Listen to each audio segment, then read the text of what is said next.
नमस्कार विद्यार्थी मित्रांनो, भूषणदूत अकॅडमीच्या या युट्यूब लेक्चर सिरीजमध्ये मी तुमचं पुन्हा एकदा स्वागत करतो. भूषणदूत अकॅडमी पुणे तर्फे घेण्यात येणारी ही राज्यस्तरीय राज्यसेवा टेस्ट सिरीजचा हा ओव्हरऑल 14वा पेपर आणि सीसॅटचा ओव्हरऑल हा 6वा पेपर होता.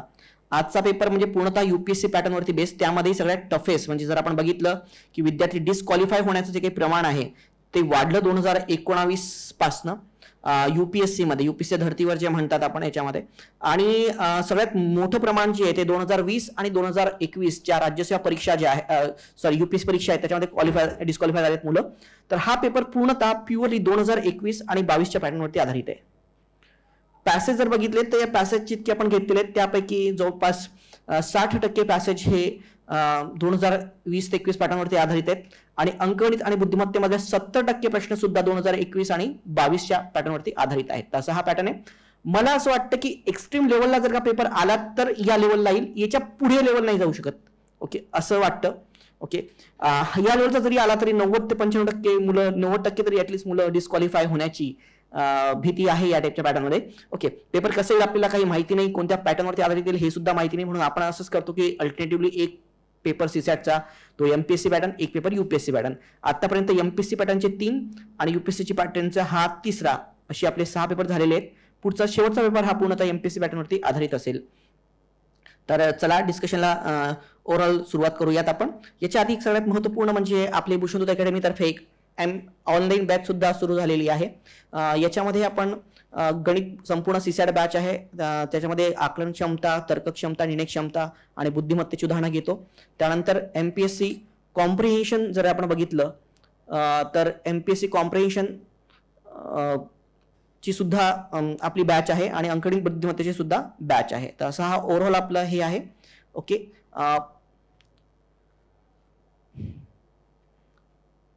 तर सर्वप्रथम आपण जर बघितलं तर याच्यामध्ये पॅसेज मी तुम्हाला पहिले पण सांगितलेलं आहे की जर का या पॅटर्नवरती पेपर आला तर यूपीएससी बेस पॅटर्न तुमचा अटेम्प्ट जो आहे तो 50 ते 55च्या मध्ये असला पाहिजे. जितके पण पॅसेजवरती जास्त डिपेंडंट राहता येत नाही क्वालिफाय होण्यासाठी. जसं आपण एमपीएससी बेस पॅटर्नमध्ये बघतो की एमपीएससी बेस पॅटर्नमध्ये क्वालिफाय होण्यासाठी तुम्हाला पॅसेज सगळ्यात मोठा आधार आहे, पण इथे तुम्हाला सगळं बॅलन्स घेऊन चालावं लागतं. कारण जेव्हा एक पॅसेज आणि एक प्रश्नाचा पॅटर्न येतो तेव्हा ऑलरेडी डिस्क्वालिफाय होण्याची फार मोठी भीती, तेव्हा ऑलरेडी 50% प्रोबॅबिलिटी तुमची होऊन जाते पॅसेजेसमध्ये. कारण इथे सगळे लॉजिक बेस्ड पॅसेज आहेत. खूपदा तिथे ऑथर काय इमॅजिन करतो ह्या गोष्टी पर्सन टू पर्सन व्हॅरी होतात.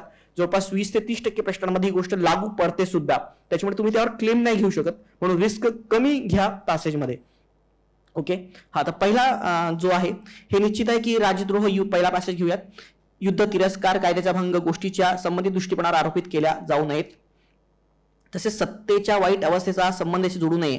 याचे कारण की माणूस जन्मतच नागरिकत्वासाठी योग्य नसतो, तर त्याला तसे घडवावे लागते. मानवाच्या तीव्र भावना समानच असतात आणि एक प्रजासत्ताक राज्यात दुसऱ्या राज्यापेक्षा अधिक दुष्टपणा असतो अथवा तेथे अधिक गुन्हे घडत असतात, तेव्हा अशा राज्यात ना संपूर्ण विचार करून कायदे केलेले असतात ना ऐक्य टिकून ठेवण्यासाठी शेवटपर्यंत पाठपुरावा केलेला असतो. म्हणूनच असे राज्य त्यांना चांगला प्रजासत्ताक राज्य म्हणून म्हणण्याचा हक्क मिळण्यास अयशस्वी ठरते. तर हा काहीतरी प्रजासत्ताक डेमोक्रेसी बद्दल पॅसेज आहे. एवढा आपल्याला एक ओव्हरव्ह्यू लक्षात येतो की चांगली डेमोक्रेसी कशी असली पाहिजे वगैरे वगैरे. हा, युद्ध आणि कायदे परस्पर विरोधाभासी असतात. पॅसेजमध्ये युद्धाचा काही जर आपण बघितलं फक्त एवढेच म्हटलं की याजदो युद्ध, तिरस्कार अथवा गोष्टी संबंधित दुसऱ्या आरोपित केल्या जाऊ नयेत असं फक्त मेन्शन आहे, पण याचा अर्थ युद्ध आणि कायदे विरोधाभासी आहेत असं काही आहे का? नाही. जनता नव्हे तर राज्यकर्ते, देशाची परिस्थिती राज्यकर्ते जबाबदार आहेत असं काही म्हणण्याचा उद्देश आहे का त्याचा? नाही. मानवाला, चौथं बघा, मानवाला चांगले राज्य स्थापित करणे अशक्य आहे. तर ऑलरेडी आपण बघा हे जिथे डेफिनेटिव्हनेस आपण जेव्हा म्हणतो ना की डेफिनेटिव्हनेस जे आहे तर ते आपल्याला लक्षात घेऊन हे करावं लागतं. तर हे जे राज्य योग्य जनतेच्या ऐक्याचे चांगल्या नागरिक नियमनासाठी काय करते, काम तो म्हणतो ना कायदे बनवा वगैरे, म्हणजे काय नियमन करा त्याचं, बरोबर आहे ना. हा, नियम कायदे बनवा, मग जनतेच्या ऐक्यासाठी चांगलं तो म्हणतो की सर्व समान असतो, तो दुष्टपणा व्यक्ती जो असतो तो असतो राज्यामध्ये हे असतो. तर त्यांनी काय मेन्शन केलेलं आहे, माणूस जन्मताच काय नागरिक योग्य नसतो, मग त्याला तसं काय केलं पाहिजे, घडवलं पाहिजे, बरोबर आहे ना. हा, तर चांगले हक्क ज्या देशात असं होत नाही, ज्या देशात नागरिकांच्या बेटरमेंटसाठी लोक वर्क करत नाहीत, बरोबर ना, सो ते तिथे चांगली डेमोक्रेसी एस्टॅब्लिश होत नाही. म्हणजे याचा अर्थ काय की ते राज्य योग्य की जे जनतेच्या ऐक्यासाठी आणि काय नागरिकांच्या नियमनासाठी काय करते, वर्क करते. तर उत्तर पर्याय क्रमांक 3 येईल याचं. ओके, हा, नेक्स्ट परिच्छेद बघा. असमानता लोकशाहीच्या मूलभूत अटींचा भंग करते. सर्व नागरिक समान आहेत ही ती अट होय. समानता ही व्यक्तीमध्ये प्राप्त झालेले एक नाते आहे. हे नाते व्यक्तींमध्ये असलेल्या समान मूलभूत वैशिष्ट्यांच्या संदर्भात असते. नेहमीचे बोलायचे झाल्यास समानता एक मूलभूत तत्व आहे, म्हणून माणसामध्ये वंश, जात, लिंग, वांशिकता, वर्ग इत्यादींच्या आधारावर भेद केला जाऊ नये. मानव परिस्थितीतील ही लक्षणे नैतिकदृष्ट्या अप्रस्तुत आहेत. एखाद्या व्यक्तीला मानाने वागवण्याचा विचार अथवा कल्पना त्या व्यक्तीमध्ये काही खास वैशिष्ट्ये अथवा प्रतिभा आहे म्हणून केलेली नसतात, तर ती माणूस आहे म्हणून केलेला असतो. ही गोष्ट आता नीतीची साथ बनून राहिलेली आहे. ठीक आहे. सो तो इक्वॅलिटी वगैरे तो वरती तो म्हणतोय. हा, समाजातील विविध व्यवहारामध्ये लोकांनी आत्मविश्वासाने सहभागी होऊ नयेत, सहभागी होता यावे म्हणून समानता पूर्ववत आहे. यस, होऊ शकतं का हे? यस, तो म्हणतो इक्वॅलिटी काय इम्पॉर्टंट आहे, बरोबर आहे. आणि असमानता त्या अटींचा काय करते, भंग करते. हा, सो एक होऊ शकतं. असमानतेचे अस्तित्व हे लोकशाही जीवित राहण्याच्या दृष्टीने काय हानिकारक आहे, होऊ शकतं हे सुद्धा. Okay, will take that also. प्रत्येक लोकशाहीत सर्व नागरिक समानता प्रत्यक्ष उतरवण्याची कल्पनाच नाहीये. समानता उतरवण्याची कल्पना नाहीये प्रत्येक लोकशाहीमध्ये. इथे निश्चित शब्द आले म्हणू शकतो का आपण, विल रिमूव्ह द ऑप्शन, म्हणून क ऑप्शन तसंच रद्द होतं, तर आपले पर्याय सुद्धा काय होतात, रद्द होतात. आपल्या मूल्यात आणि दैनंदिन राजकीय शब्दात समानतेचा हक्क ही बाब आपण अंतर्भूत केली पाहिजे. म्हणजे in our day to day life, बरोबर आहे, आपण याच्यामध्ये काय केलं पाहिजे, इनपुट केलं पाहिजे की डे टू डे लाईफमध्ये आपण इक्वॅलिटीला महत्व दिलं पाहिजे, असं त्याचं म्हणणं आहे. ओके, हां. सो त्यांनी काय मेन्शन केलेलं आहे की आता बघा, तर त्यांनी म्हटलं की बघा जात आदभाव भेद करतो आपण, मानव परिस्थिती लक्षणे नैतिक अप्रस्तुत आहे, पण तो ही गोष्ट काय चुकीची आहे नैतिकदृष्ट्या. आपण एखाद्या व्यक्तीला मानाने जेव्हा आपण वागवण्याचा बघतो, मग त्याच्यामध्ये एखादा मोठा क्रिकेटपटू असेल, एखादा वादक असेल, हे असतं, तर तो मोठा हे म्हणून त्याला आपण मोठं करत नाही, तर तो माणूस आहे म्हणून आपण त्याला हे केलेलं असतं, बरोबर आहे.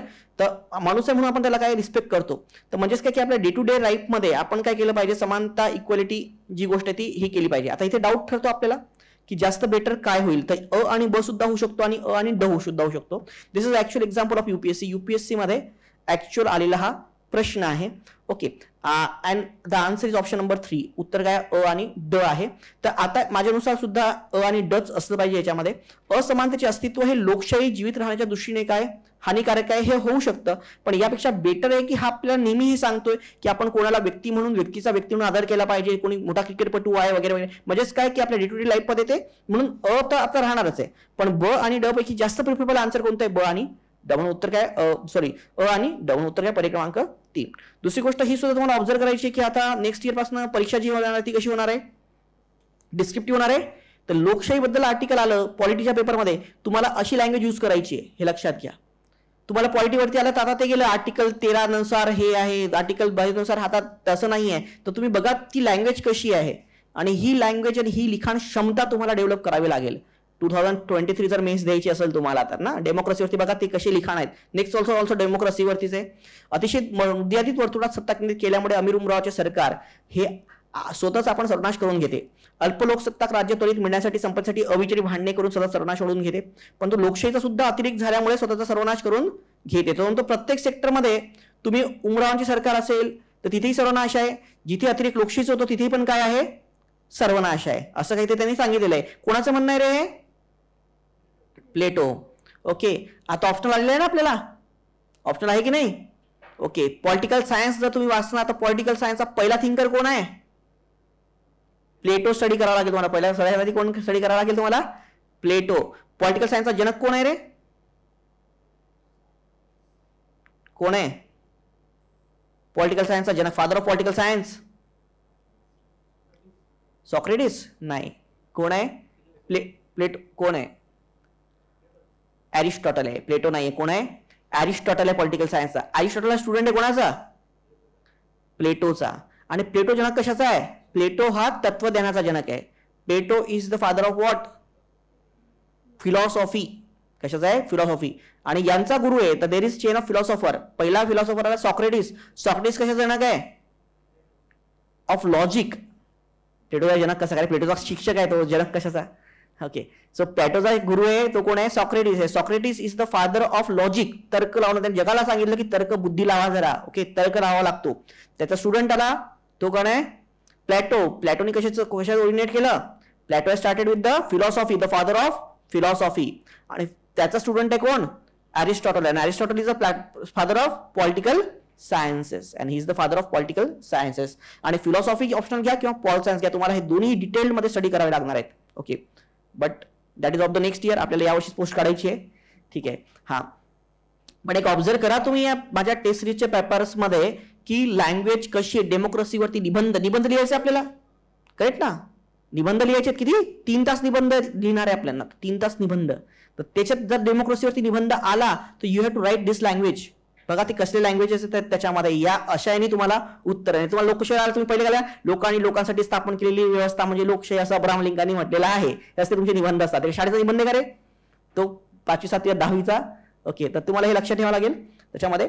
हा, तर आता बघा, मानवी संस्कृती सर्व प्रकारच्या सरकारांबरोबर प्रयोग करून बघत असते. ठीक आहे. आळवा मूलभूत तत्वांचा अतिरेक करून कोणतीही सरकार खालावत जाते, होऊ शकतं का.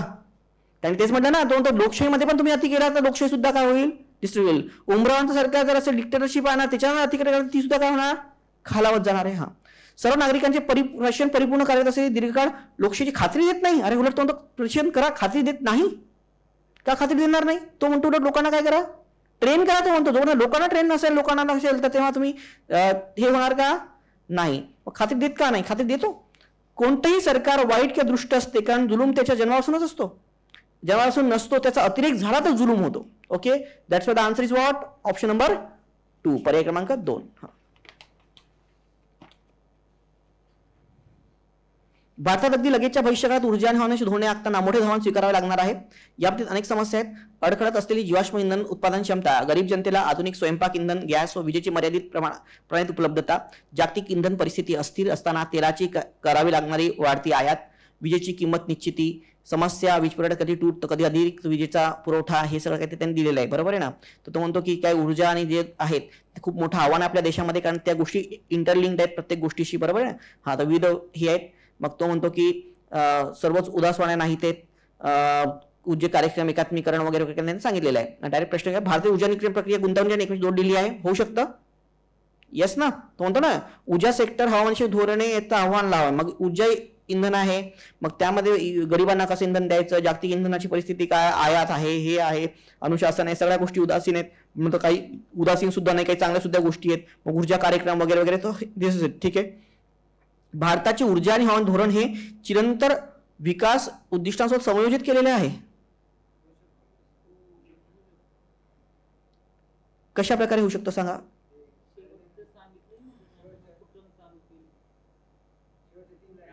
हा,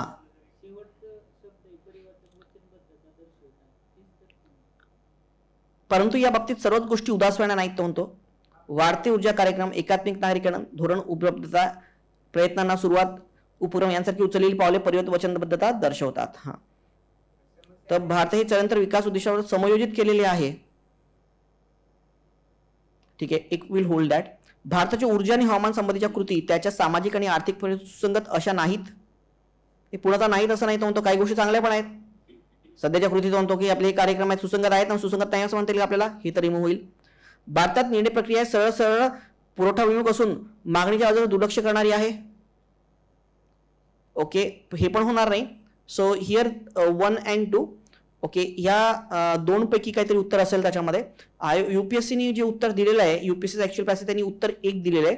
बट मला सुद्धा, मी पण तुमच्या मुद्द्यासोबत हे आहे की जर आपण बघितलं संदेश हाच आहे की आपण जे आहे शाश्वत विकास मूल्य जी आहेत, बरोबर आहे ना, तर त्याच्यासोबत हे जे प्रोग्राम्स आहेत तर त्याच्यासोबत आपण हे केलेलं आहे. ओके, पण आता जर आपण बघितलेलं तर एकदम ऊर्जा आणि धोरण हे चिरंतर विकास समयोजित केलेले असं त्यांनी मेन्शन केलेलं आहे. तर आता ठीक आहे, इथे तो का म्हणतो की इथे काही प्रॉब्लेम सुद्धा आहेत ना, आपल्या देशामध्ये काय प्रॉब्लेम सुद्धा आहेत. पण मग सर्वच गोष्टी उदासवाण्या नाहीत, तर काही आपल्या गोष्टी सुद्धा आहेत. पण याचा आता पूर्ण कार्यक्रमच आपला त्यासोबत समायोजित केलेला असं एकदम म्हणू शकत नाही. म्हणून कदाचित त्यांनी युपीएससीने उत्तर काय घेतलं असेल, पण मी ऑफिशियल आन्सर की युपीएससीची चेक केलेली आहे.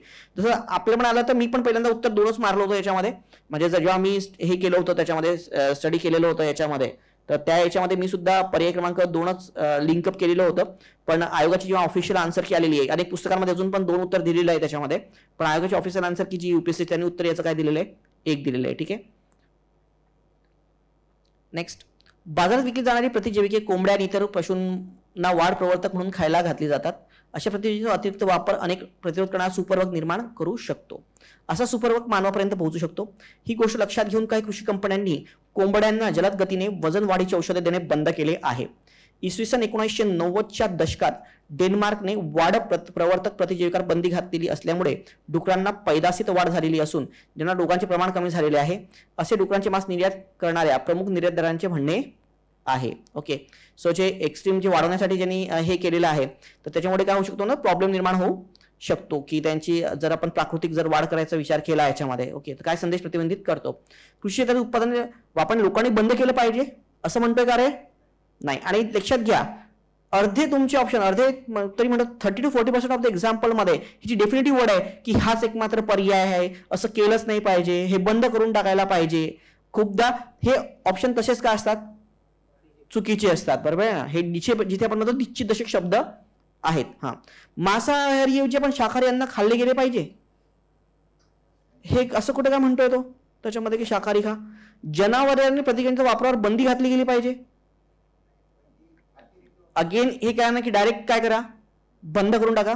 फक्त रोगांवर उपचार करण्यात प्रतिजैविक वापर केला गेला पाहिजे. यस, रोग आहे कोणाला काय झालं तर मग ठीक आहे त्याच्यामध्ये तुम्ही येऊ शकतो, पण मग ते कृत्रिमरित्या जर का आपण जर का त्याचं असं हे करू तर त्याच्यामुळे काय होणार प्रॉब्लेम. तर याचा लेखकाचं म्हणणं की फक्त जरी इथे फक्त शब्द आहे पण इथे पण डेफिनेटिव्ह वर्ड आहे ना, काय फक्त आहे, पण इतर कुठल्या पर्यायापेक्षा हेच काय वाटतं की बेटर आपल्याला आन्सर येतं याच्यामध्ये की प्रतिजैविकाचा वापर जो आहे तो म्हणतो ना, जेव्हा जलद गतीने वाढवण्यासाठी प्रतिजैविक वापर केला तेव्हा काय झाले, प्रॉब्लेम निर्माण झाले. जसं बंद केला त्यातनं इश्यू काय झालेत, रिझॉल्व्ह झालेत. बरोबर आहे ना. हा, तर त्याच्यामुळे रोगांचं प्रमाण पण काय झालं, कमी झालं.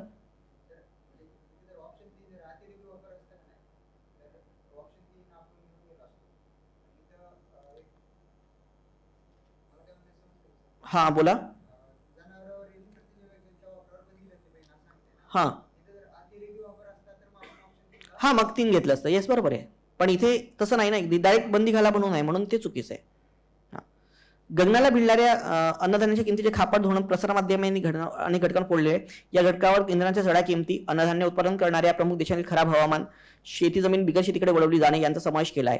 याशिवाय अधिक लोकसंख्या असलेल्या उभरत्या अर्थव्यवस्थांकडून अन्नधान्याच्या मागणीत झालेली वाढ या किमती वाढीच्या कारणावर अधिक भर दिला जातो. अशा अर्थव्यवस्थांकडून वाढलेल्या अन्नधान्याची मागणी यामुळे अन्नधान्याची उपलब्धतेत बिकट आणीबाणीची परिस्थिती निर्माण होऊ शकते. तर आता बघा, तेल उत्पादक देश अन्नधान्याच्या चढ्या किमतीच्या कारणापैकी एक कारण आहे.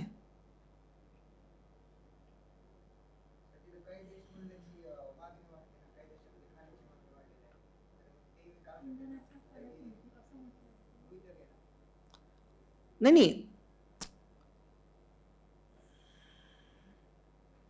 अरे अन्नधान्याची मागणी वाढते. बरोबर आहे. हा, आणि प्रश्न काय दिलेला इथे बघा, प्रश्नात काय मेन्शन करतोय तो. अरे हो, नाही मला सांग ना, तेल उत्पादक हे, अरे हे उत्पादकाबद्दल बोलतोय ना.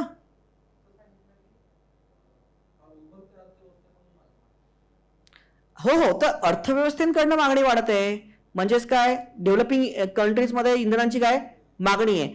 पण इथे प्रश्न काय विचारायला, हो उभरत्या जरी असलं पण इथे जर आपण बघितलं ना तर तेल उत्पादक देश हे रिझन आहेत की ज्या किमती काय वाढलेल्या आहेत, ते नाही ना रिझन. प्रोडक्शन बद्दल नाहीये, it is about the consumption ना. प्रोडक्शनचा कुठे संबंध आला की तेल उत्पादन करणाऱ्या देशाचा कुठे उल्लेख आला. अरे देशांमध्ये मागणी वाढते म्हणजे these are about the consuming. Okay, आता यांचा काही उल्लेखच नाही ना त्याच्यामध्ये उत्पादक देशाचा, म्हणून होईल का, नाही. हा, नजीकच्या भविष्यात हा नाही, डेव्हलपिंग इकॉनॉमीज मध्ये इंधनाचं कन्झम्पशन वाढत आहे, त्याच्यामुळे प्रॉब्लेम क्रिएट होत आहेत. हा, नजीकच्या भविष्यात जगात अन्नधान्य बिकट परिस्थिती निर्माण झाली तर ती विकसित देशांमध्ये होईल असं थोडी आहे की झाली तर तिथेच होईल. ऑल जगामध्येच काय होणार आहे, प्रॉब्लेम होणार आहे. तिथे प्रॉब्लेम होता पण प्रॉब्लेम क्रिएट झाला तर तो विकसित देशामध्येच होईल. हा, पण विकसनशील अर्थव्यवस्थेमध्ये प्रॉब्लेम होईल असं नाही ना, तो पुढे जगालाच प्रॉब्लेम फेस करायचा आहे. So that's why the answer is what, अ आणि ब दोन्ही नाही. उत्पन्न वाढीचे महत्व हा आधुनिक विकास अर्थव्यवस्थेचा मुख्य संदेश आहे. याचा अर्थ देशांतर जीडीपी मध्ये वाढ असा होतो. जीडीपी मुळे नोकऱ्या, गुंतवणूक संधी निर्माण होतात, मग तो म्हणतो जीडीपीचे फायदे काय काय आहेत. मग उत्तर, सर विकसित देश बनायचे त्या जीडीपीला, त्या देशाला जीडीपी वाढता ठेवणे आवश्यक आहे. एकतर खरं तर अजम्पशन मध्ये हा अजून एखाद्या वेळेस ऑथर करू पण शकतो, नाही पण करू शकतो. पहिली गोष्ट त्यांनी विकसित देश बघा, डेव्हलप त्यांनी काय मेन्शन केलेलं आहे, विकास अर्थव्यवस्था म्हणजे काय की जर आपण डेव्हलपमेंट करायची असेल, पण बघा डेव्हलपमेंट करणं, भारत डेव्हलपमेंट करतोय बरोबर आहे, बट दॅट डज नॉट मीन की विकसित देश इज हम डेव्हलप कंट्री बनायचं असेल तर तो हे आहे असं आपण म्हणू शकत नाही. ओके, सर्व कुटुंबामध्ये उत्पन्नाची वाजवी वितरणाची हमी वाढते, वाढीपुरता जीडीपी झाला तर पूर्ण उत्पन्न कुटुंबांमध्ये संपूर्ण देशामध्ये समान डिस्ट्रीब्युशन होऊन जाईल का वेल्थचं, याची हमी देतोय का तो, नाही. सो हे सुद्धा होणार नाही. That's why answer is option number 4 अ आणि ब. सो पहिले 8 पॅसेज 8चे 8 पॅसेज एकदम डेंजरस होते. ओके, यापैकी 3 जरी आले असतील तुम्ही तर खूप चांगले पोझिशन मध्ये आहात. 3 जरी बरोबर आले असतील तर 5 आले, किती 3 5 हा हा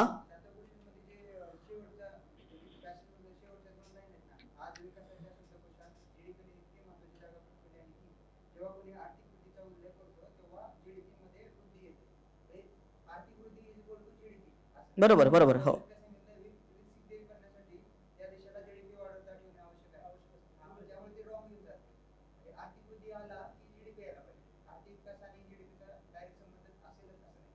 हा तर बरोबर आहे ना मग,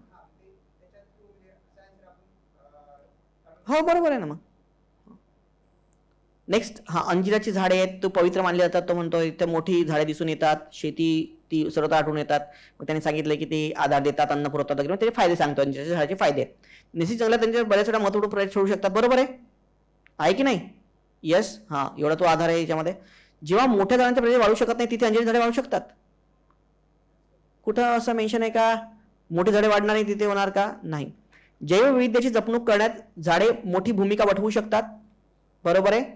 हा, इतर जातींच्या झाडांच्या बिया विखुरण्यात अंजिराच्या झाडांची मदत होते, म्हणजे झाडाच्या बिया त्याच्यानं त्याची वाढ होईल समजा याच्यामध्ये. ओके, हा तर अडथळ्यात सतत येत असतात, त्यांनी मेन्शन केलेलं याच्यामध्ये. फळे बघा अन्य वन्य प्राण्यांना अन्न पुरवतात. ओके, हा तिथे उच्च घनतेला काय देतात, आधार देतात, फळे असणारे प्राण्यांना हे देतात वगैरे वगैरे. तर आता बघा ब तर राहणार नाहीये, मग हे ऑप्शन रद्द होतात आणि अ राहणारच आहे आपल्याला. बेटर वे मग काय करा अशा याच्यामध्ये आन्सर इज व्हॉट, अ क आणि ड. पर्याय क्रमांक काय घ्या 4.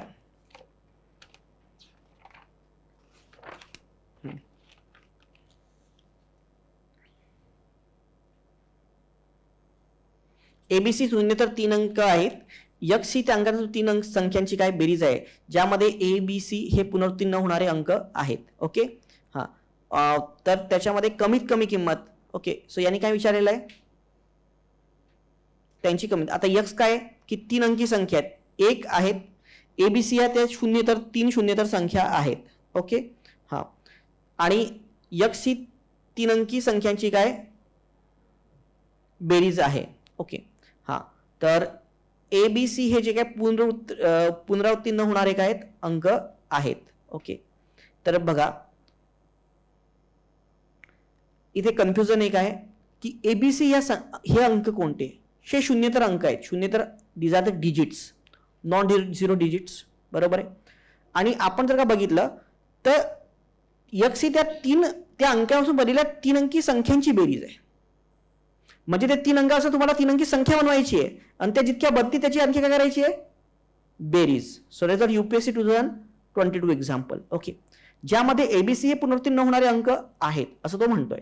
ओके, म्हणून इंग्लिशमध्ये पण दिलंय एक्स ची कमीत कमी किंमत 1332 आहे. एक्स ची कमीत कमी किंमत काय 1332. आता मला सांगा कमीत कमी विचारत आपल्याला संख्या सुद्धा काय घ्याल, तिथे अंक काय घ्याल, कमीत कमी 3 डिस्टिंक्ट अंक कोणते रे, 1 2 3, मग 1 3 2, 2 1 3, 2 3 1, 3 1 2, 3 2 1, 1 2 3 पासनं हे 1 2 3 हे 3 डिजिट्स आहेत, याच्यापासून बनणाऱ्या 3 अंकी संख्या कोणत्या कोणत्या हे, बरोबर आहे ना. हा 1 2 3 पासून काही 3 अंकी संख्या आहेत त्याची बेरीज म्हणजे एक्स.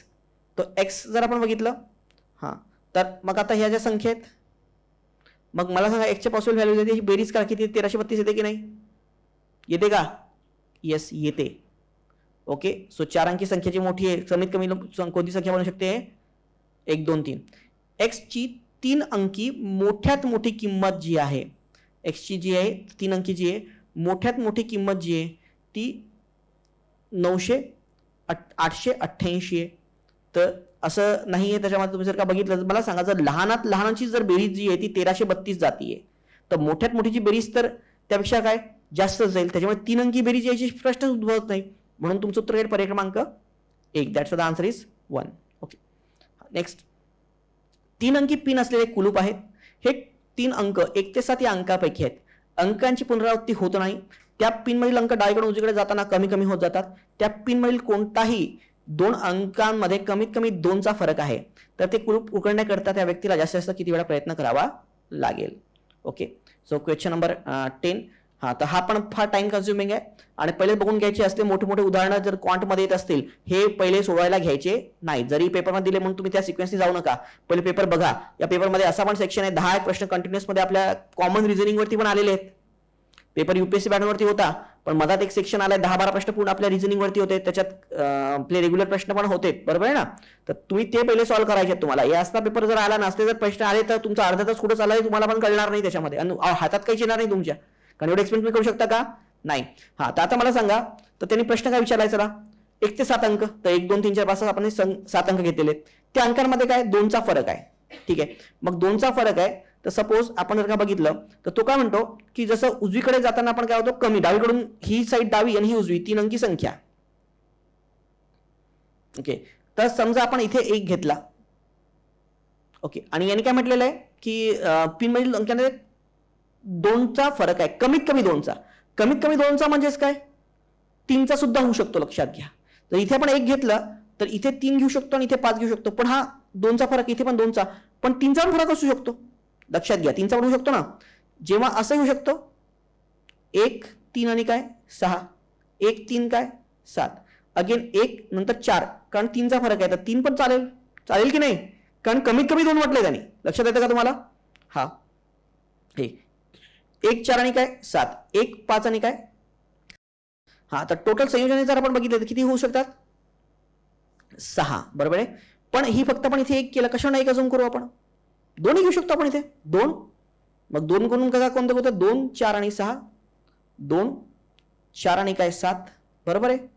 अगेन 2 5 आणि काय 7, हे 3 होऊ शकतात. अगेन या पोझिशनला आम्ही 3 सुद्धा घेऊ शकतो. 3 जर घेतलं तर 5 आणि 7, करेक्ट. यापेक्षा जास्त आम्ही काही नाही घेऊ शकत. जर कारण मी इथे जर 4 घेतलं तर 4 2चा तर फरक असताच पाहिजे. इथे 6 येईल, इथे 8 येईल. 8 मी घेऊ शकत नाही, 7 पैकीच आहेत. तर हे 6, इथे 3 आणि इथे 1, म्हणजे असं टोटल किती आहेत 10. So how many possibilities are there? 10 possibilities. So 10चं उत्तर काय येईल? पर्याय क्रमांक 3. ओके, 10. हा, नेक्स्ट बघा काय म्हणतोय तो. एका वर्तुळावर 8 बिंदू समान अंतरावर आहेत. हे शिरोबिंदू समजून आणि त्यांचा व्यास तयार होणाऱ्या काटकोन त्रिकोणाची समजून असे किती काटकोन त्रिकोण आपल्याला तयार करता येतील? तर काय बोललंय बघा यांनी. हा काय म्हणतो की ए हा काय आहे, दिस इज व्हॉट, हा व्यास आहे.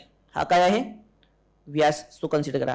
मग याला व्यास कन्सिडर करू आणि हे उलट 8 शिरोबिंदू आहेत, 2 गेलेत, इथे 6 राहिलेत ना. तर याच्यावर किती काटकोन त्रिकोण? तर लक्षात घ्या, इन एनी सर्कल जर तुम्ही व्यासला एक साइड घेतात, व्यासला काय घेतात तुम्ही कर्ण घेत आहात, तर तुम्ही त्या शिरोबिंदू पासून हे अमोरासमोरचे शिरोबिंदू आहेत ना, हा जो नेहमी अँगल असेल, हा जो त्रिकोण असेल, हा काय राहील काटकोन त्रिकोण राहील. ठीक आहे, हा जो त्रिकोण राहील हा कसा राहणार आहे काटकोन त्रिकोण राहणार आहे. सो 1 2 आणि काय हे 3, तसेच 1 2 आणि काय 3, बरोबर आहे. हा, तर असे मला सांगा तुम्ही किती होतात त्याच्यामध्ये, किती होतील 6. किती होतात त्याच्यामध्ये 6. आता असे 6 आहेत. आता व्यास आपण काय घेतला, हा एकच व्यास घेतला, त्याचे 6. मी असा एक व्यास घेऊ शकतो, याचे 6. मी असा एक व्यास घेऊ शकतो, याचे 6. मी असा एक व्यास घेऊ शकतो, याचे पण काय 6. सो टोटल व्यास किती होतात रे?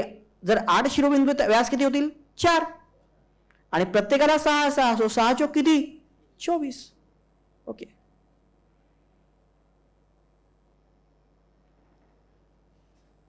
हा, नेक्स्ट.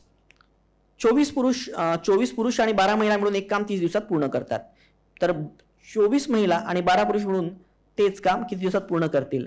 तर इथे तुम्ही जर बघितलं तर त्यांची कंपॅरिझन आपल्याला तुलनाच येत नाहीये, कारण त्याची इफिशियन्सीच माहिती पडत नाही. तुम्ही उदाहरण केव्हा सॉल्व्ह करू शकता?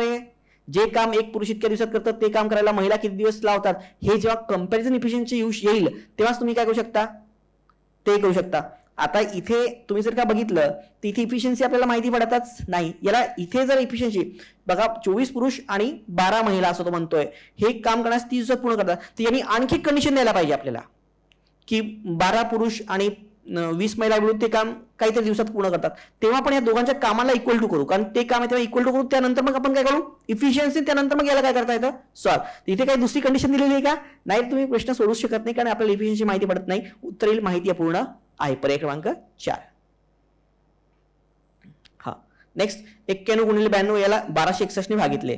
ओके, तो 1261 आहे, तर तुम्ही 1261 जर का घेतलं तर 97 गुणिले 13 म्हणजेच काय, आता थोडं आता हे इज इक्वल टू 1261. आता 97 गुणिले 13, 97 आता कॅन्सल होतात. 13 13 7 91, हे पण कॅन्सल, 13 7 काय 91 ना, म्हणजे याने पूर्ण हे कॅन्सल होतात आणि पूर्ण म्हणजे त्या संख्येला काय जातो, पूर्ण भाग झाला. पूर्ण भाग झाला म्हणजे बाकी किती राहिलं, 0, म्हणजे बाकी किती राहिलेत, 0, खतम. ओके, हा, नेक्स्ट.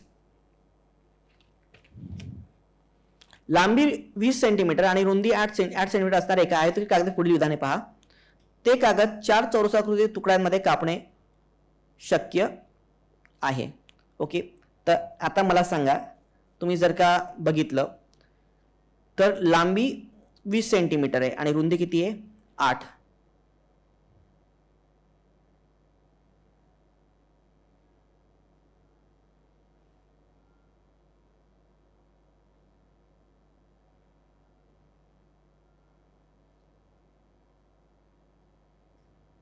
तर 8 दुनी किती होणार,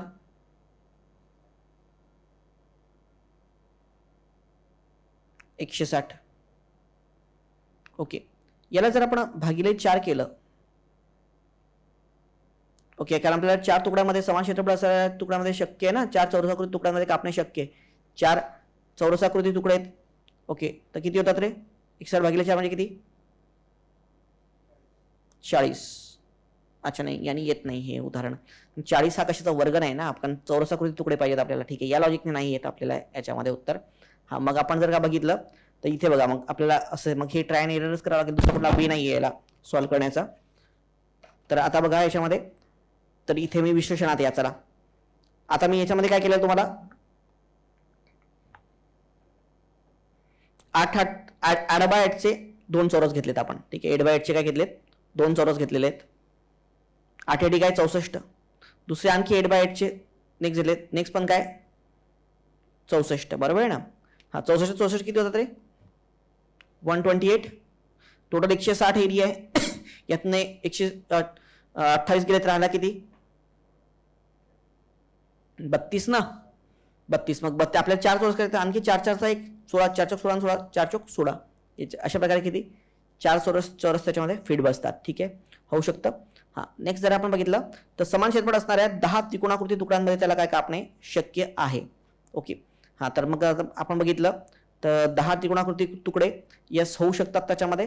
बघा आपण जर का ह्याच जर असं मग हे घेतलं 8/4 याच्यामध्ये, तर असे याचे 5 तुकडे करा, 2 3 4 5. हे टोटल 20 सेंटीमीटर आहे ना, तर 5 चौक 20, बरोबर आहे. असा आयत होईल. या आयताला कट करा. बघा, म्हणजे एका आयतात किती त्रिकोण, 2, तर 5 आयतात किती त्रिकोण, 10. हा, 14चं काय 3. Again a very time consuming. अशा टाईपचे एक्झाम्पल्स अटेम्प्ट करत बसू नका एक्झाममध्ये. 15 बघा, x हे 70%, x चे 70% y मध्ये मिसळलेले आहे. तर x म्हणजे काय ओरिजिनल, तर त्याचे 70% म्हणजे काय 0.7x, हे y मध्ये मिसळले, बरोबर आहे. ऍड, तर तेव्हा तो काय म्हणतो की y ची, तेव्हा ती काय होतं, y ची 165% म्हणजेच काय 1.65y, बरोबर आहे. तेव्हा ती काय झाली 165y झाली. ओके, मग आता y इकडे मायनस झाला, तर 0.7x equal to what, 0.65y. मग x/y तर हा y भागिले आला, तर 0.65 डिवाइड बाय 0.7. आता ही जी काही व्हॅल्यू आहे, ओके, ही काय आहे मला सांगा. जेव्हा x ची व्हॅल्यू जी आहे ती 0.65 असते, तेव्हा y ची व्हॅल्यू काय असते 0.7. याचा तो y हा x पेक्षा काय मोठा. ठीक आहे, पहिली कंडिशन आली. तसेच नेक्स्ट काय म्हणतो तो, x चे 60% म्हणजे 0.6 हे z मध्ये जेव्हा मिसळते तेव्हा z जी काय ती काय 65 1.65 झेड होते. यातनं जर का आपण कॅल्क्युलेट केलं याच्यामध्ये, तर जेव्हा एक्सची व्हॅल्यू 0.65 आहे तेव्हा झेडची व्हॅल्यू किती आहे, म्हणजेच काय एक्स जो आहे तो मोठा आहे कशापेक्षा, झेड पेक्षा. बरोबर आहे ना. मग सगळ्यात मोठा वाय त्याच्यापेक्षा लहान एक्स त्याच्यापेक्षा झेड. मग हे फॉर्मॅट कशामध्ये येते. So the answer is what, option number 1. पर्याय क्रमांक काय, एकच ना. नेक्स्ट इलेक्शनचे उदाहरण. हा पॉप्युलर पॅटर्न आहे इलेक्शनचा, पण आपल्याला आयोगाला आलेला एक 2-3 वेळा आलेल्या आयोगामध्ये इलेक्शनचे उदाहरणं. पण आयोगामध्ये जसे एमपीएससी मध्ये आता त्यापेक्षा त्यांनी थोडा डिफिकल्ट केला, करेक्ट ना. कारण त्यांनी आयोगामध्ये काय असतं की टोटल मतं दिलेली होती आपल्या आयोगामध्ये आणि त्या मतामध्ये डिस्ट्रीब्युशन दिलेलं होतं. इथे यांनी काय केलं की टोटल मतं आहेत त्यापैकी ग्राह्य मतं किती आहेत, 100% आहेत टोटल. त्यापैकी ग्राह्य 80% आहेत, म्हणजे 20% काही इनव्हॅलिड झाली. आणि या 80%ला आणखी डिस्ट्रीब्यूट केलं कशामध्ये रे, 56% एकाला. आता दुसऱ्याला किती रे, 44. हे लक्षात घ्या, 80%ला तुम्ही 100% कन्सिडर केलं, लक्षात घ्या. नाही तुम्ही असं करा की हे 56 झालं तर मग 80च आहे बाबा, मग किती होणार, हे किती व्हायला पाहिजे, 24% ना. 24% असं नाही, 44 का, कारण 80% इथे किती झाले तुमचे, 100%. किंवा कन्फ्युजन टाळण्यासाठी काय करा, 56%चे आणखी काय घ्या, 80% घ्या, आणि 44 सुद्धा काय घ्या, 80% घ्या. ओके. हा, मग तुम्हाला तसं करून करावं लागेल. तर 44 गुणिले 80 किती होतात रे. हा हा तसं केलं, हो येस, तसं पण केलं तर चालेल, काही इश्यू नाही. बरोबर आहे. आता 56 आणि 44 याचा डिफरन्स आहे किती आहे, 12%. Okay, 12% of 80. ओके, हा 12%. आणि 12% हा किती आहे रे, वोटांच्या डिफरन्स मध्ये किती आहे, 1440.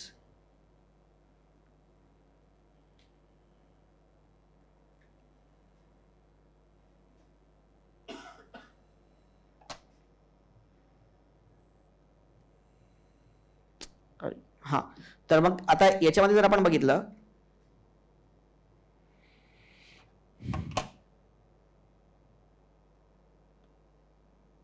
आय थिंक सो काय,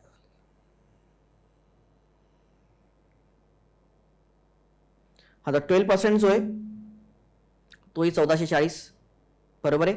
हा, मग जर 12% म्हणजे 12% म्हणजे काय, 12 भागिले काय, 100 इज 1440 आहे. मग आता एक्स ओरिजिनल काय टर्म्स आपण पकडूयात. हा 100 इकडे जाईल आणि 12 काय जाईल, खाली जाईल. तर इथे येणार किती रे, हा 12 भागिले केला, 12 144 वर्ग किती, 12 आहे ना. 12 गुणिले 100 म्हणजे किती होणार, 12,000. किती होणार, 12,000 होईल की नाही. हा, 12,000 इक्वल टू व्हॉट, टोटल हे जे 80% वोटिंग आहे हे झालं 12,000. सो 12,000 म्हणजे 80%, कारण हे टोटल 100% नाही आहे, आपण किती घेतले, 80% घेतले ना. हा, तर मग त्याच्यामध्ये जर आपण बघितलं तर 12,000 म्हणजे काय आलं रे, 80% आलेलं आहे याच्यामध्ये. मग जर आपण बघितलं याच्यामध्ये जर 12,000 जे आहे ते 80% आहे, तर मग आता आपल्याला काय काढायचंय, 100%. हा, तर 12,000चे 80%, एक्सचे 80% म्हणजे किती, 12,000. ओरिजिनल टर्म एक्स पकडा त्याचे 12,000, तर ओरिजिनल एक्स म्हणजे किती होईल, 15,000. That's what the answer is what, option number 1. Okay.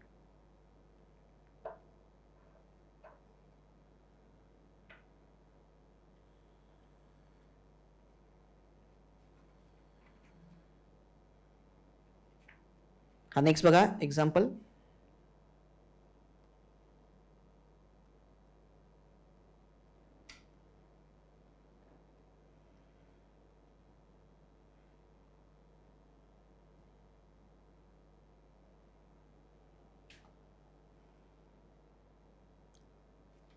हा सोपा प्रश्न आहे, हा पॅटर्न सोपा आहे. 1000पेक्षा मोठी लहानात लहान संख्या कोणती दिला, 6, 9, 12, 15, 18 भागले असता बाकी 3 उरते. म्हणजे याच्यामध्ये काय करायचं, 6, 9, 12, 15 आणि 18चा काय घ्या, लसावी घ्या, एलसीएम घ्या. हा, याचा लसावी किती येतो रे, 180. मग 180 काय येतोय लसावी. तर मग आता आपल्याला काय पाहिजे रे, 1000पेक्षा मोठी म्हणजे 4 अंकी संख्या. मग 180च्या मल्टिपल मध्ये घ्या, 18 पंच 90, 18 सक अष्टोदास आहे, म्हणजे 108 त्याच्यावरती एक शून्य येईल ना, म्हणजे 1080. बरोबर आहे. तो त्याच्यावरती किती येणार, 1000 काय, 1080. बरोबर, ही संख्या ही यांचा लसाव येतं, 4 अंकी संख्येची यांचा लसाव येते किती 1080. पण तो म्हणतो नाही ती संख्या तिला पूर्ण भाग नाही गेला पाहिजे, तिला भाग गेल्यानंतर बाकी किती उरले पाहिजेत 3.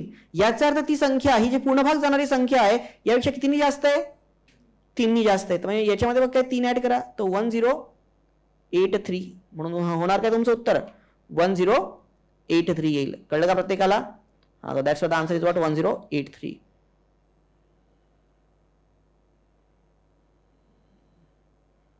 ओके, कळलं प्रत्येकाला? हा, नेक्स्ट बघा.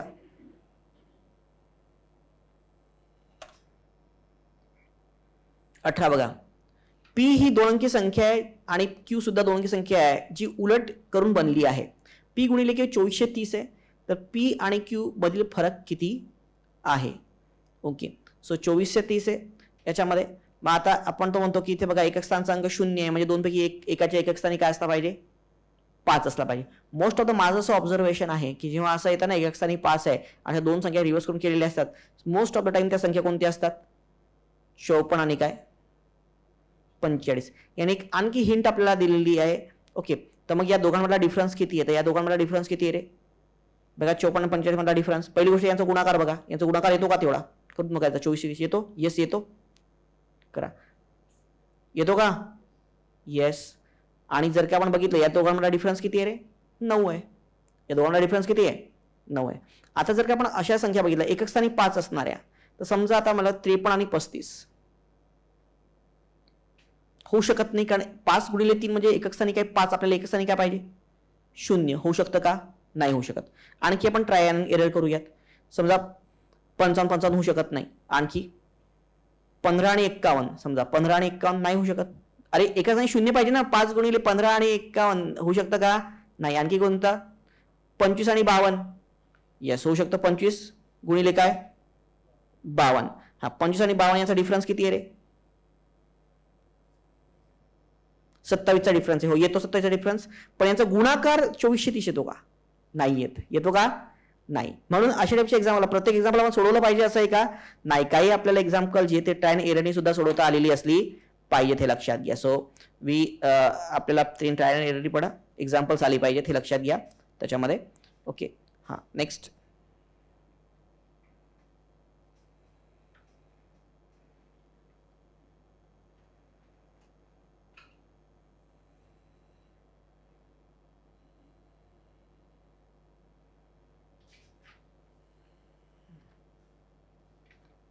हा प्रश्न कॅन्सल करा रे. 19चा प्रश्न. इथे ते 3:5 पाहिजे, ते 2:4 झालं ना, ते 2:4 रेशो होईल तो वयाचे गुणोत्तर. ते 3:5 पाहिजे, त्यांनी केलं तर आन्सर येतं ते बघा. So will provide you all the marks to all the students. Okay, त्यात ते मिस्टेक झालेली आहे.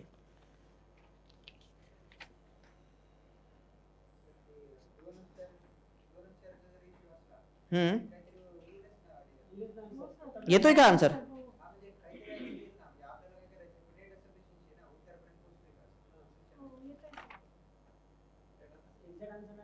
मनीषाचे वय काय आहे? मनीषा तिच्या आईपेक्षा 24 वर्षाने लहान आहे. मनीषा तिच्या आईपेक्षा 24 वर्षाने लहान आहे, तर एक झाला एक्स, एक झाला एक्स प्लस 24. हां 24. हां नेक्स्ट 5 वर्षानंतर, 5 वर्षानंतर म्हणजे एक्स प्लस 5 आणि याच्यात पण एक्स प्लस 5 होईल, बरोबर आहे. आणि तेव्हा त्यांचा रेशो किती होतो? तो 2:4 म्हणजेच काय 1/2. किती 1/2 येतो ना. मग आता हे 2 जर इकडे नेलं तुम्ही तर 2x plus 10 that equal to what x plus what 29. आता एक जर इकडे घेतला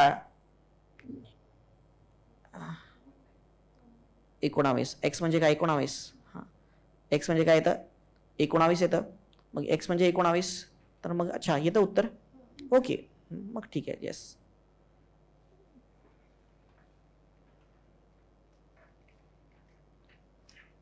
हां 6 विषय ABCD हे तो म्हणतो एफचा त्रास एच्या नंतर आणि सीच्या पूर्वी आहे. तर एफचा तास जो आहे तो कोणाच्या नंतर आहे?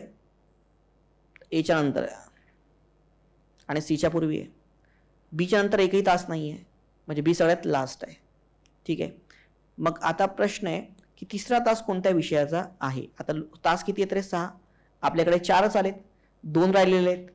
इथे आणि इथे एक होऊ शकतो किंवा याच्यामध्ये 2 होऊ शकतात, कुठेही असो. पण इथनं आपण मग तिसरा कोणता असेल असं निश्चितपणे सांगू शकतो का? नाही सांगू शकत. आन्सर नेहमी काय असतं पाहिजे, युनिक असतं पाहिजे याच्यामध्ये.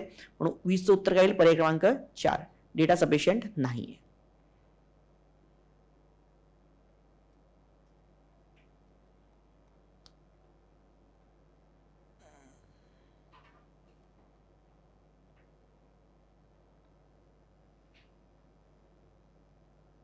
दुसरं का तुम्ही बघितलं ना, तर सुरुवातीला प्रश्न आणि पॅसेज दोन्ही पण अवघड होते, पण नंतर जसं आपण पुढे गेलो ना, आता हे 40 पर्यंत अवघड आहे, पण पुढे थोडे जर तुम्ही बघितलं तर पॅसेज काय थोडे सोपे आहेत.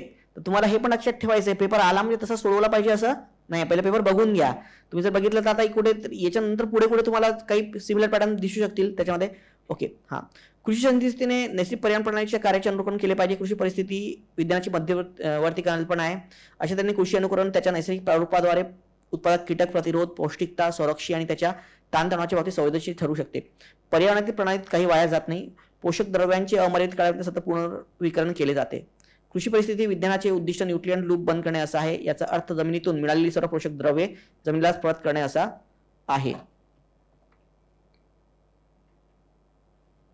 1 मिनिट. हा, तर त्यांनी मेन्शन केलेलं आहे की आपण बेटर वेटसाठी काय केलं पाहिजे, काम केलं पाहिजे त्याच्यामध्ये. ठीक आहे ना. हा, तर असं आपल्याला त्यांनी सांगितलेलं आहे. तर मग आता बघा याच्यामध्ये काय मेन्शन केलेलं आहे, पीक कृषी पद्धतीबद्दल लक्ष द्या. ओके, तर कृषी प्रणाली पद्धत व कृषी परिस्थिती विज्ञानाची पद्धतीची मिळती जुळती आहे. ओके, पीक संरक्षण करणे. अरे पीक संरक्षण हे विज्ञानाची मिळती जुळतं आहे की नाही? येस. शेणाचा शेणखत वापर करणे, सिंचन खताचा वापर नाहीये. सिंचनाद्वारे दिलेलं नाही का? 1 मिनिट.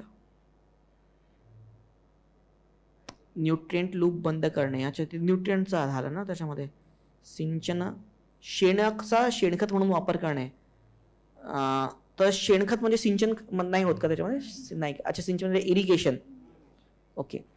कीड नियंत्रण करण्यासाठी, जमीन सुपीकता वाढवण्यासाठी नैसर्गिक प्रक्रियांचा वापर, झाडांचे गुरेढोरे पिकांचे इंटरग्रेटिंग करणे याचा सुद्धा समावेश करण्यात येतो. ओके. पॉलिकल्चर आंतरपीक आहे ना. अरे आंतरपीक म्हणजे काय? पॉलिकल्चर ई राहील बघा. आपण आता याच्यामध्ये बघूयात, ई तर राहणारच आहे. ठीक आहे. हां, बिगर मातीची शेती. बिगर शेती होऊ शकते का रे बिगर मातीची शेती? सो क होईल का रे? नाही. मग अशा केसमध्ये बघा पर्याय 3 आणि पर्याय 2 आपले तशी काय होतात, कॅन्सल्ड होतात. ठीक आहे. ई राहणार आहे आपल्या याच्यामध्ये. हा ई राहील ना. हां, पीक संरक्षण आपण केलं पाहिजे. मग बेटर वे इथे जर का आपण बघितलं, हां, तर मग इथं सिंचनावर खताचा वापराचा उल्लेख नाही आहे. मग संमिश्र शेती हो म्हणता येईल आपल्याला. बेटर उत्तर काय? पर्याय क्रमांक 1. येस. संगणक वाढत्या प्रमाणात क्रेडिट कार्ड, माहिती, आकडेवारीचा संरचित संच इत्यादी व्यवहार करत नाही, तर तो भौतिक वस्तू आणि असुरक्षित मानवी शरीरासोबत व्यवहार करतो. ओके. तर तो म्हणतो की डेस्कटॉप संगणक नवीन गॅजेट्स अधिक विश्वासार्ह असलेला थोडा पुरावा आहे. हॅकर्सने सुद्धा दाखवून दिले की ते तुमच्या सगळ्या गोष्टी हॅक करू शकतो. संगणक मोटर करण्याचा वेळ आणि पेसमेकरसारख्या उपकरणांवर रिमोटने कंट्रोल घेतलेला आहे शकतात. बरोबर आहे. तर तो म्हणतो काय, आज टेक्नॉलॉजी इतकी ॲडव्हान्स झालेली आहे की तुमची जो गाडी चालवतात त्याच्यावरती पण कोणी रिमोटने काय करू शकतो, कंट्रोल करू शकतो. पेसमेकर्स, तुमचं आयुष्य पेशमेकर ठोका दुसऱ्या कोणाच्या हातात असेल त्यांनी बंद करून टाकल्यात करणार काय तुम्ही? करेक्ट ना. तर म्हणतो इतके जास्त सध्या हे झालेलं आहे, जे डिजिटल आपण गॅजेट यूज करतो त्याचा रिस्क झालेली आहे. हां, तर मग आता सर्वात महत्त्वाचे अनुमान प्रतिबिंबित करतो. संगणक हे संपूर्णपणे सुरक्षित म्हणता येणार नाही. बरोबर होऊ शकतं टेक्नॉलॉजी म्हणजे. ठीक आहे. सॉफ्टवेअर उत्पन्न करणाऱ्या कंपन्या सायबर सुरक्षित गंभीरपणे बघत नाही आहेत. नाही, पण त्यांनी सॉफ्टवेअर सुरक्षा कंपन्यांच्या नाही म्हटले, त्यांनी कॉमन मॅनला अवेअर केलं याच्याबद्दल की तुमचंच गुण आहेत की सॉफ्टवेअरच्या कंपन्यांनी हे केलं पाहिजे की त्यांची ती जबाबदारी आहे. हा,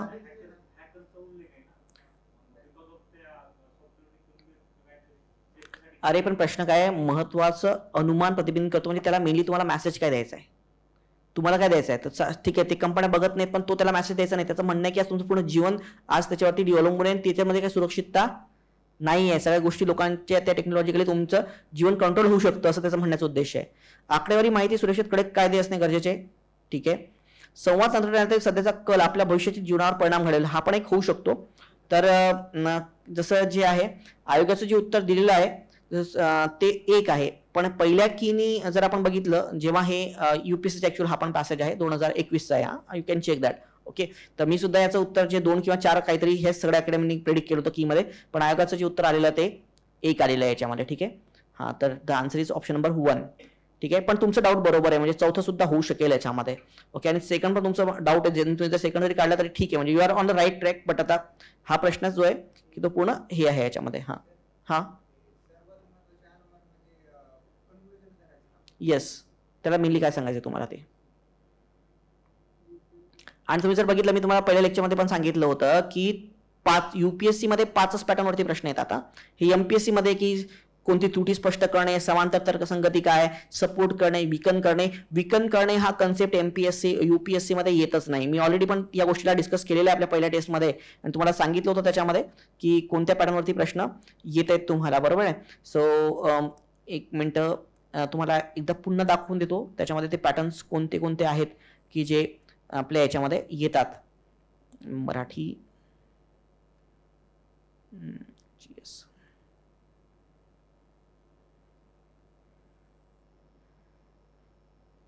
आपण डिस्कस केले वाटतं ना ते, की कोणते कोणते पॅटर्न्स वरती प्रश्न येतात. हा बघा, तुम्हाला जर का प्रश्न आलेत UPSC बद्दल बोलतोय, now I will only talking about the UPSC pattern. MPSC मध्ये उलट स्कोप जास्त आहे. हा, इथे तुम्हाला कोणता कोणता पहिला पॅटर्न कोणता येईल, इन्फरन्स मध्ये काय, व्हॉट इज इम्प्लिकेशन बेस्ड प्रश्न, what is rational practical based important inference किंवा implication, rational scientific correct logical inference, corollary, argument, conclusion, या सगळ्यांचं एकमेकाशी लिंकअपच आहे. ठीक आहे. नेक्स्ट सेकंड पॅटर्न येतो तो कोणता, तो अझम्पशनचा. Assumption is what the part which is supporting to the, हे सगळे म्हणजे काय बघा, इन्फरन्स म्हणजे गोड मुद्दा होतो, पण most logical, most rational, most practical based inference याचा अर्थ काय, कन्क्लुजन. म्हणजे लेखकाला नेमकं काय सांगायचं, जेव्हा असे आले तुम्हाला तेव्हा समजायचं की लेखकाला नेमकं काय सांगायचं, किंवा लेखकाच्या मुख्य मुद्द्याला सपोर्ट करणारं विधान म्हणजे काय, इन्फरन्स. ठीक आहे. Third is what, central theme. Again central theme सुद्धा लेखकाचा डिस्कस करण्याचा काय, मुख्य मुद्दा तो, बरोबर. सेंट्रल थीम मध्ये पण मग त्याच्यामध्ये काय काय येऊ शकतं, crux, best explanation, main idea, what is message, critical message, what is rational message वगैरे तो. ओके. आणि चौथं म्हणजे साधे प्रश्न आणि उत्तर, जसं आपण आता ओके, तर नेक्स्ट साधे प्रश्न उत्तर, बस याच्या बाहेर पॅटर्न तुमचं जाणार नाही. मी हा चार्ट सुद्धा तुमच्याशी डिस्कस केलेला होता वाटतं. ओके, की कोणत्या याच्यावरती कोणत्या वर्षी किती किती प्रश्न logical इन्फरन्सेस, assumption, central theme questions याच्यावरती आलेले आहेत. ठीक आहे, तर हे सगळं आपल्या याच्यामध्ये आहे. ओके, हा चला नेक्स्ट. किती प्रश्न आहे आपला, 22 झाले, 23.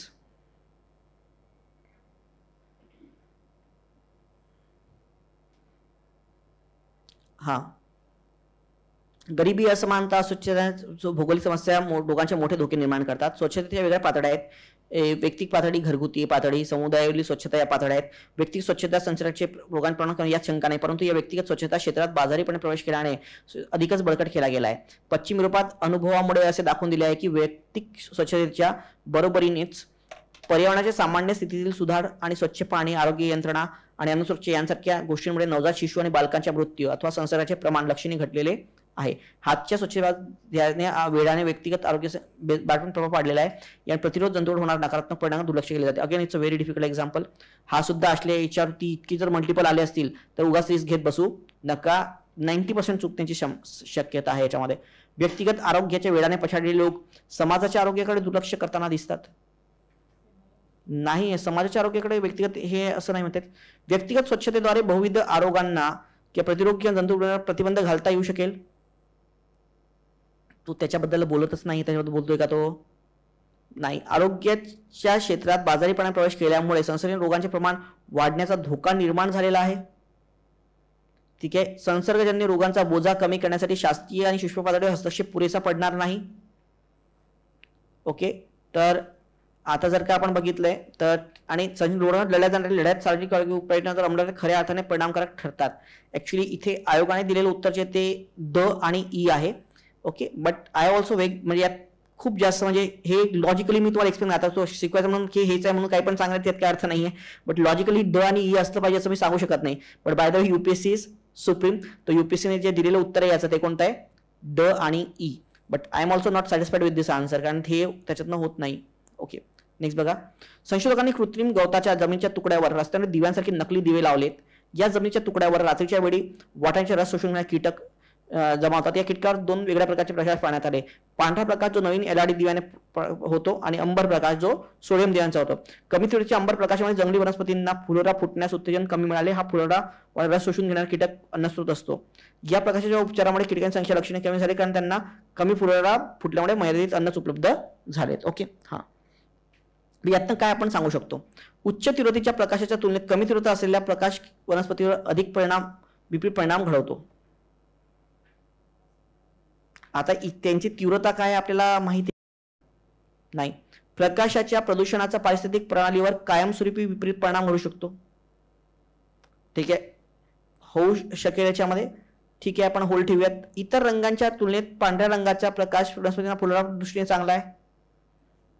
पारिस्थितिक प्रणालीतील योग्य तीव्रतेचा प्रकाश फक्त वनस्पतीसाठीच नाही तर प्राण्यांसाठी सुद्धा काय महत्वाचा आहे.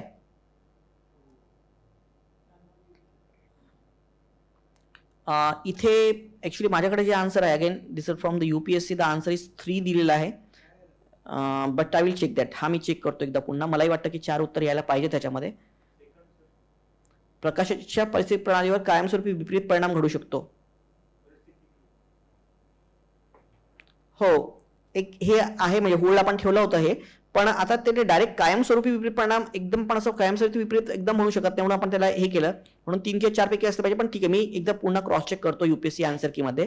आणि दुसरी गोष्ट तुम्हाला हे पण ऑन करायची आहे की अरिहंत असेल की किंवा टीएमएच असेल तर त्यांनी जी उत्तर त्यांच्या पॅसेजमध्ये किंवा प्रश्नाची दिलेली आहेत, जरुरी नाही की ती प्रश्न आयोगाच्या म्हणून मी जे काही व्हेरीफाय करून आणलेले प्रश्न आहेत सध्या आज पॅसेजेस, ते सगळे ऑफिशियल ऑथेंटिक जी यूपीएससीची आन्सर की आहे त्यातनं केले. म्हणून कुठल्या क्लासचे हे असतील किंवा कोणते याचे आन्सर्स असतील तर त्याच्या आतापर्यंत आपल्याकडे जे ऑथेंटिक आन्सर कीज आहेत ते 2021 पर्यंतचे आहेत. 22ची आन्सर की अजून आलेली नाहीये. कारण यूपीएससी मध्ये असं नसतं एमपी सारखं की आली आणि डायरेक्ट तुमचं काय पहिली की जनरेट करणार, नंतर काही दिवसानंतर लोक क्लेम करणार. यूपीएससीची प्री होते, त्याचा रिझल्ट लागतो, त्यानंतर त्याची काय होते मेन्स होते, त्याच्यानंतर इंटरव्ह्यू होतात, नंतर फायनल सिलेक्शन होतं की हा हे अलॉटमेंट आहे यांचं, हा रँक 1, 2 पूर्ण जे काही 800 जागा आहेत. त्याच्यानंतर 4-5 दिवसानंतर प्रिलियमची की जी 1 वर्ष आधी काय झाली होती प्रिलियम झाली त्याची की येते. बरोबर आहे ना? जेव्हा त्याचा फायनल रिझल्ट पूर्ण काय लागून जातो तेव्हा. आणि एमपीएससी आरटीआय यूपीएससी आरटीआयच्या अंडर येत नाही, यूपीएससी आरटीआयच्या अंडर येत नाही. आणि त्यानंतर ते एकदा का अलॉटमेंट झालं की तुम्ही काही करू शकत नाही. लोक सगळे करून बसले, कोर्टात गेले, सगळं गेलं वगैरे वगैरे. By the way UPSC supreme body तर त्यात कुठला इंटरफेरन्स नाही. तर त्याच्यामुळे आपल्याकडे 2021 पर्यंत 22चं जो हे आहे ती की कधी येणार आहे पुढच्या याच्यामध्ये येणार आहे, पुढच्या एप्रिल मे मध्ये येणार आहे. म्हणून 22चं आपण एकदम सांगू शकत नाही. पण तरी मी 22चे प्रश्न याच्यामध्ये घेतले तर मी म्हणून 22चे पॅसेज नाही घेतले, पण काय घेतलेत मॅथ्स रिजनिंगचे प्रश्न घेतले. मॅथ्स रिजनिंगमध्ये डायरेक्ट उत्तर येतात असतं तुम्हाला, त्याच्यामध्ये काही क्लेम येतात डायरेक्ट तुम्हाला काय येतात उत्तर येतात. So I have taken that only. तर मी ते घेतलेत त्याच्यामध्ये, बाकी हे नाही घेतलेत. ओके,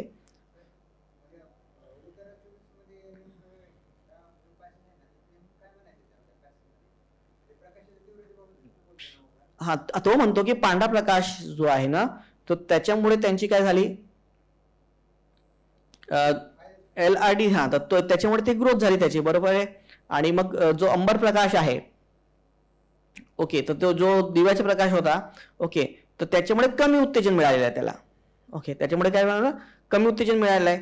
ओके, तर मग इथे पांढरा रंग, पण इथे इतर रंग, इथे फक्त अंबर रंगाची त्यांनी कम्पेअर केलं ना, याच्यावरनं इतर रंगाच्या तुलनेत पांढऱ्या रंगाचा प्रकाश चांगला आहे असं आपण एकदम म्हणू शकत नाही त्यामध्ये. म्हणून मला थोडं डाऊट वाटतोय.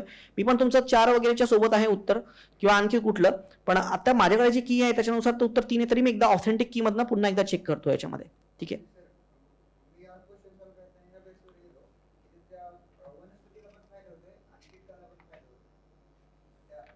ओके, तुमचं उत्तर काय मग त्याच्यामध्ये 4. ओके ओके, हां हां. नेक्स्ट क्वेश्चन नंबर नेक्स्ट बघा. हां, ओके.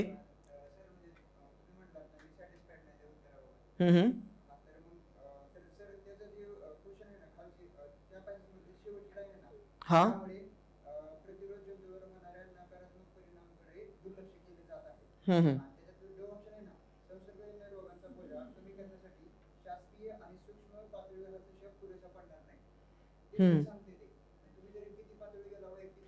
हो, हे ठीक आहे, हे इथे हे बरोबर आहे. ठीक आहे, हां. सो आता मला सांगा, लढल्या जाणाऱ्या लढ्यात सार्वजनिक उपायाने अंमलात खऱ्या अर्थाने परिणामकारक ठरतात.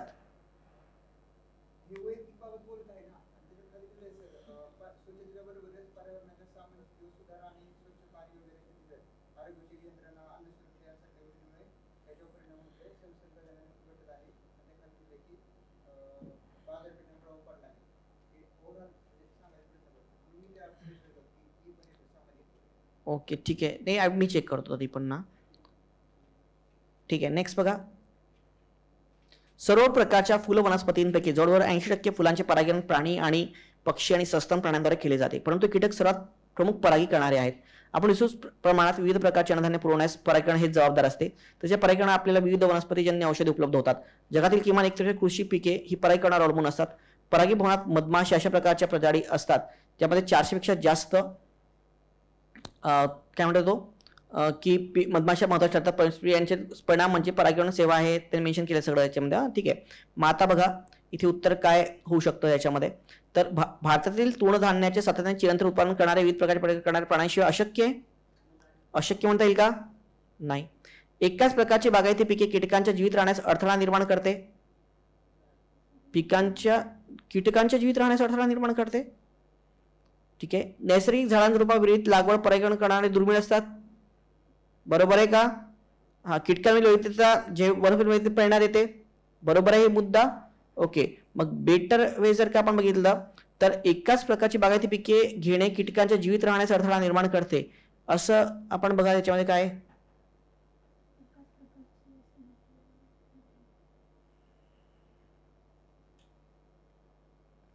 अरे विविध प्रकारचे अन्नधान्य पुरवण्यास कोण जबाबदार आहे? परागीभवन किंवा परागीकरण ज्याला आपण म्हणतो. बरोबर आहे ना? हा, मग मला सांगा पिके घेणे हे जीवितांच्या याच्यास अडथळा निर्माण करेल असं म्हणता येईल का आपल्याला? नाही, हे जास्त बेटर होणार नाही. म्हणून इथे उत्तर काय असतं पाहिजे? क आणि ड. The answer should be what? क आणि ड होईल याच्यामध्ये. नेक्स्ट बघा.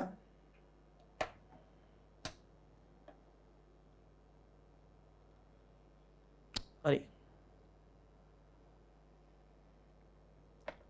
एसीचा रिमोट समजलो मी. कमी करू थोडं, बंद सर. हां, प्रादेशिक हवामान प्रारूपाचा वापर करून हवामान बदलाचा तामिळनाडूमधील कावेरी खोऱ्यात झालेल्या परिणामाचा अभ्यास केला गेला. या दिसून आले की कमाल आणि किमान तापमान वाढ होण्याचा कल असून पावसाच्या दिवसांमध्ये घट झालेली आहे. या बदलाचा परिणाम कोणत्या प्रदेशातील जलस्थितीच्या चक्रावर झालेला आहे? परिणाम ते अधिकाधिक पाणी वाहून जात असून जल पुनर्भरणाचे प्रमाण घटलेले आहे. याची वारंवारता वाढलेली असून राज्यात अधिक वेळा दुष्काळ पडतो आहे आणि हे भूगर्भ पाण्यावर अवलंबून राहावे लागत आहे. हां, तर मग आता बघा, प्रादेशिक हवामान प्रारूप विकसित केल्यामुळे कृषी पद्धती मिळण्यास मोठी मदत झालेली आहे. कोरडवाहू शेती प्रणाली स्वीकारल्यामुळे मोठ्या प्रमाणात अवलंबून कमी करता येऊ शकेल, हे म्हणता येईल का आपल्याला? नाही. हां, नेक्स्ट, हवामान बदलाचे महत्त्व वाढवणे व प्रश्न निर्माण करते. बरोबर आहे ना? हां,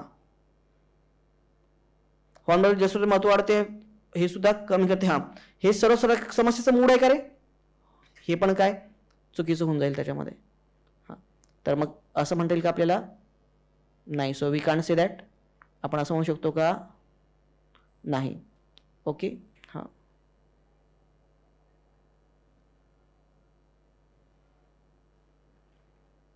बहुतेक मान्य करतील की मुद्दाम खोटे बोलणे हे चुकीचे आहे, परंतु काही विशिष्ट खास परिस्थितीत सत्य सांगितल्यामुळे अधिकच नुकसान होणार असेल तर खोटे बोलणे अपवाद ठरू शकते. अगदी सत्यनिष्ठ लोक सुद्धा अनेकदा कमी जास्त प्रमाणात खोटे बोलतात. त्यांचे असे असण्यात खोटे मानले जाते. असे वापरत असलेल्या शब्दात कमी जास्त प्रमाणात खोटेपणाचा अंश असतो. म्हणजे आपण किती खरं म्हटलं तरी काही ना काहीतरी खोटे आपण बोलतोच. ठीक आहे ना? हां, तर भागात कल्पना जी आहे ती काय? खोटे बोलण्याबद्दल मतैक्य. ओके. खोटे सांगण्याबाबत होणारे मतभेद, खरे मतभेद, खरे बोलण्यातून होणाऱ्या नुकसानीबाबत काय? मतभेद. कशाबद्दल काय उत्तर होईल? 4. त्यांनी काय मेन्शन केलेलं आहे की अधिकच नुकसान काय म्हणतो तो? काही विशिष्ट खास सत्य सांगितल्यामुळे अधिकच नुकसान होत असेल तर खोटे बोलणे हा काय ठरू शकतो? अपवाद ठरू शकतो. म्हणून तुम्ही खोटे बोलू शकता त्याच्यामध्ये.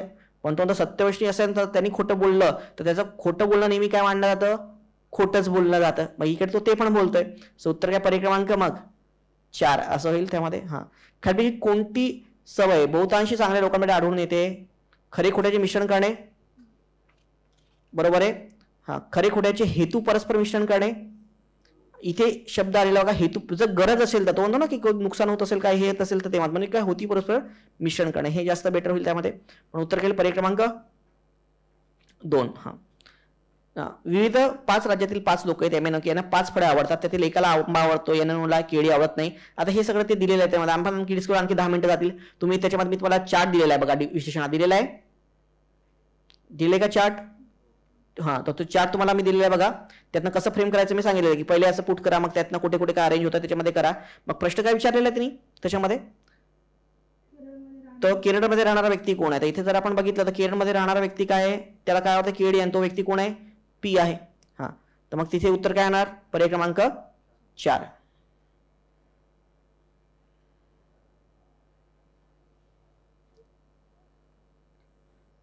KLMNOP हे 7 विद्यार्थी उत्तीर्ण झालेले आहेत. यमने केवळ 2 परीक्षा विद्यार्थ्यापेक्षा अधिक गुण मिळवलेले आहेत. आता लोक किती आहेत टोटल? 7. आता टोटल व्यक्ती 7 आहे. एक यापैकी 2 पेक्षा जास्त आहे केवळ, म्हणजे हा थर्ड लास्ट झाला. लक्षात घ्या, यम कोण आहे? थर्ड लास्ट आहे. केने ओ पेक्षा कमी मात्र एल पेक्षा अधिक गुण प्राप्त केलेले आहेत. केला एल पेक्षा अधिक आहेत परंतु ओ पेक्षा कमी आहे. पण हे या सिक्वेन्समध्ये असेल असं नाही, याच्यामध्ये पण कोणी राहू शकतो ना रे, हे लक्षात घ्या तुम्ही. डायरेक्ट पुट नका करू. हां, क्यूने यम पेक्षा अधिक गुण प्राप्त केलेले आहेत.